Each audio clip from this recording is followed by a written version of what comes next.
They sparkle in tiaras and strut across velvet carpet like God among mortals. Royal families are supposed to be the paragons of elegance, dignity, and duty. But what if I told you that behind those gold-trimmed portraits lies secrets so dark, even history books blushed and looked the other way? From royals who erased their own blood relatives from existence to monarchs who rule like tyrants in silk gloves, the truth is far more messier and way more sinister than any palace press release would ever admit. We're talking about secret cousins locked in asylums, ghostly tales of runaway princesses, and the kings who built empires on unimaginable cruelty. These aren't fairy tales, they are receipts, and once you hear them, you'll never look at royal families the same way again. Ready to take a stroll behind the velvet curtain?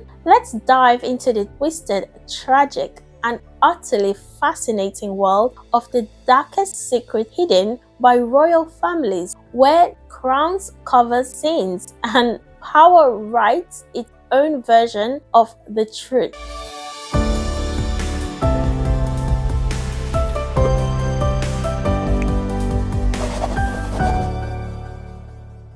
The Forgotten Cousins of Queen Elizabeth II. If royal PR could cast a spell, this world will be the royal family obliviate moment. Meet Nerissa and Catherine Bowes-Lyon, first cousins of Queen Elizabeth II. Born into blue blood, they were quietly institutionalized in the Royal Ellswood Hospital for the mentally disabled, where they spent nearly their entire lives in near total isolation. Here's the kicker. Official royal records listed them as dead, while they were still very much alive, sitting in one torn out chairs under flickering light. They were never visited by family, never acknowledged publicly, and essentially erased to maintain the illusion of a pure royal bloodline.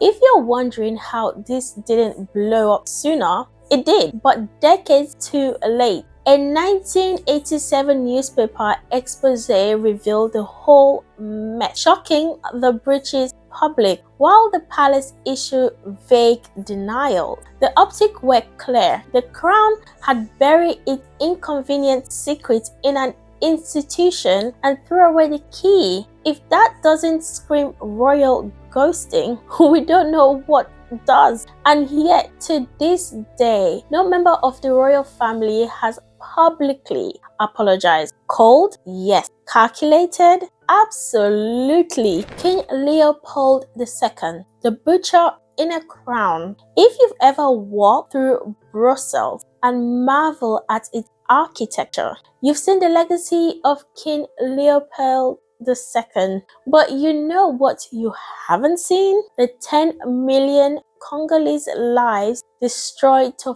fund it. Leopold II didn't just colonize the Congo, he privately owned it. Yes, an entire country, treated like a personal plantation. Under the guise of philanthropy and civilization, he ran the Congo Free State like a horror show. Villages were burned to the ground. Children were mutilated. Forced laborers had quarters, and failure to meet them often resulted in amputation or death. The crown knew. The Belgian government knew. And for years, the world looked away. Even when international pressure finally forced Leopold to relinquish his chokehold in 1908, the damage was irreversible. His statues still stand today in part of Belgium, often vandalized in protest, because while Europe remembers him as a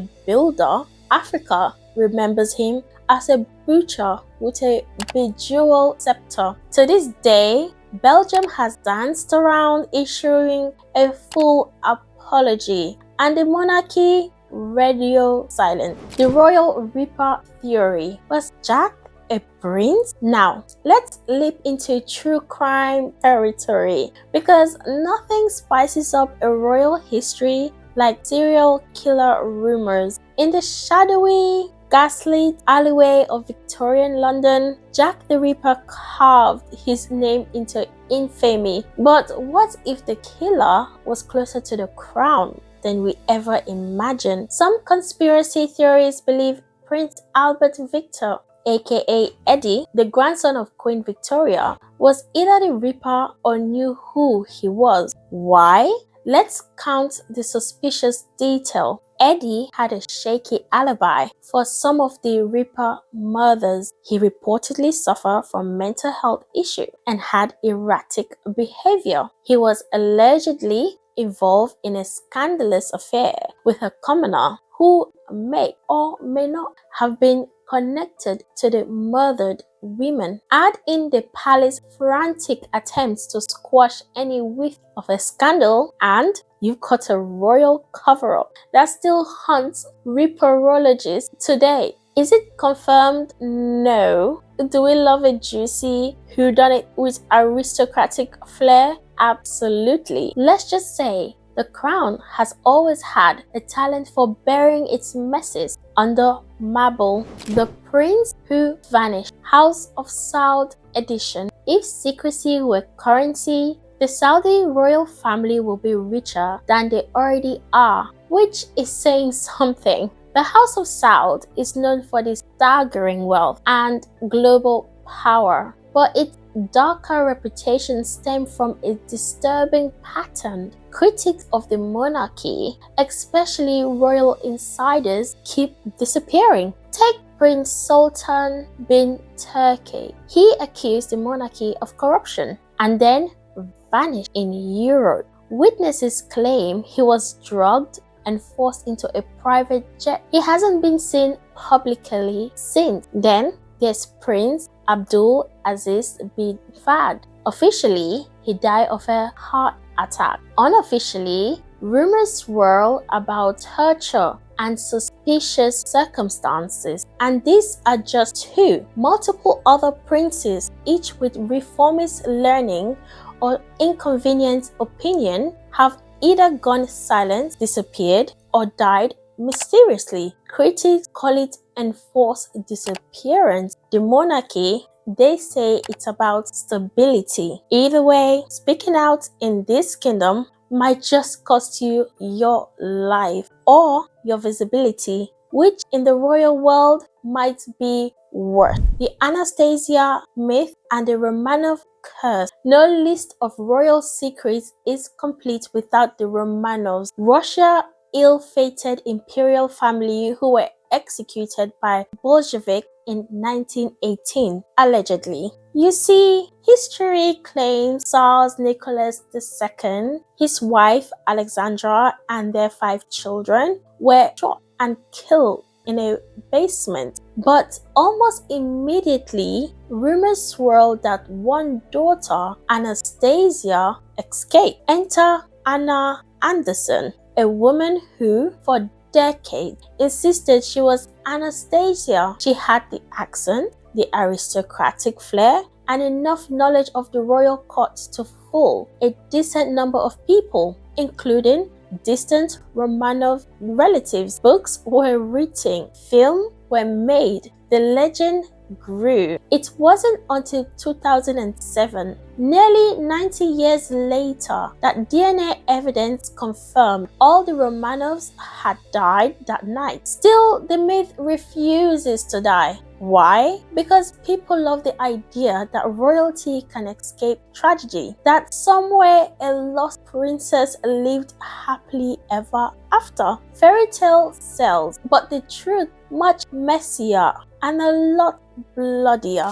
The madness of King George and the cover-up. You've heard the phrase, you've seen Hamilton. Well, I hope so. But the real story behind Mad King George III is less song and dance and more medical mystery. George III suffered from a condition now believed to be porphyria, a rare blood disease that can cause hallucination, paranoia, and erratic behavior. But back in the 1700s, people just thought he'd gone bananas. What did the royal family do? They locked him away in Windsor Castle and quietly handed the reins to his son. The public was told very little. Portraits were still painted, letters were signed in his name. A whole facade of functionality was built around a man who was literally losing his mind. Why? Because admitting the monarch was mentally unfit could have shattered the entire institution.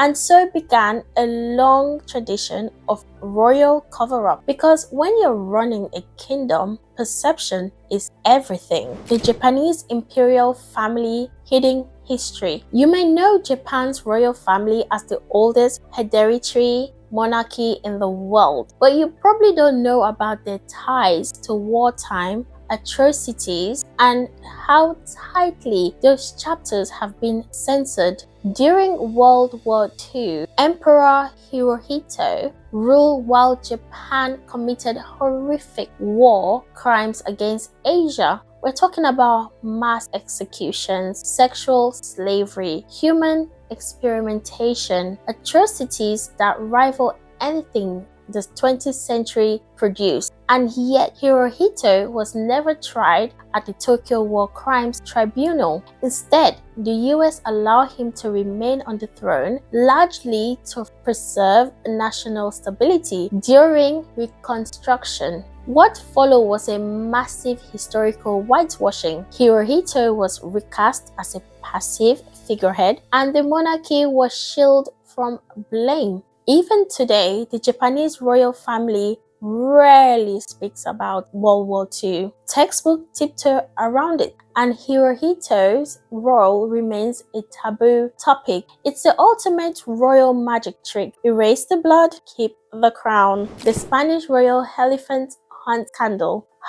Spain, home of flamenco, tapas, and a royal family that just can't stay out of the headlines. In 2012, King Juan Carlos I, once beloved for ushering in democracy after Franco fell from grace after a very questionable trip to Botswana. While Spain battled economic collapse and record unemployment, the king went on a secret luxury elephant hunting trip. Not only was it tone deaf, but he also went with a woman who wasn't the queen yet. The scandal broke after he broke his hip and had to be flown back for emergency surgery. Cue media firestorm. Public outrage exploded.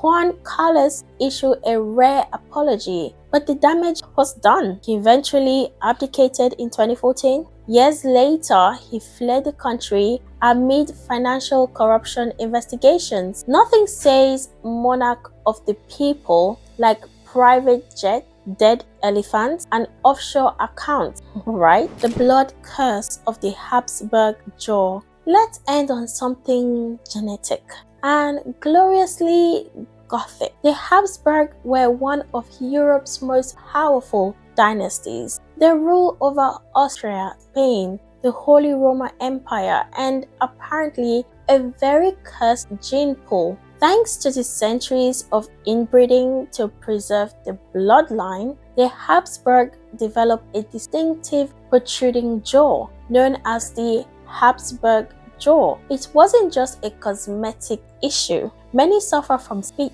difficulties, infertilities, and mental illness. The poster child, Charles II of Spain, who had so many genetic issues, he could barely talk, chew, or rule. He died childless, ending the Spanish Habsburg line. Moral of the story: genetic diversity matters even for monarchs. When we think of royalty, we imagine pageantry, poise, and polished perfection. But as these stories show, The crown doesn't just sit on gold, it sits on secrets, sometimes horrifying ones, from forgotten cousins buried alive in bureaucracy to brutal colonial atrocities swept under the rugs made of red velvet. Royal families across the globe have wielded power with a mix of charisma and control, but behind every dazzling tiara is a shadow, and sometimes it's darker than we ever imagined. Why do these secrets matter? Because history isn't just about dates and names, it's about truth. And when those in power manipulate or erase those truths, we're left with myth instead of meaning. But the tide is turning. Investigative journalists, historians, whistleblowers, even DNA tests are challenging royal myth in real time. And the people, we're paying attention. So, the next time you see a royal wedding or a palace photo op, remember, the crown might sparkle, but it can't hide everything. So here's a question for you. Which of the royal secrets shocked you the most? Do you think modern monarchies should be more accountable for their dark past? Let us know in the comments below. Ready for more royal intrigue and timeless tale? Check out the next video on screen to uncover another fascinating chapter in history. Don't forget to like, subscribe, and hit the notification bell to stay up to date with all things royal. See you in the next video.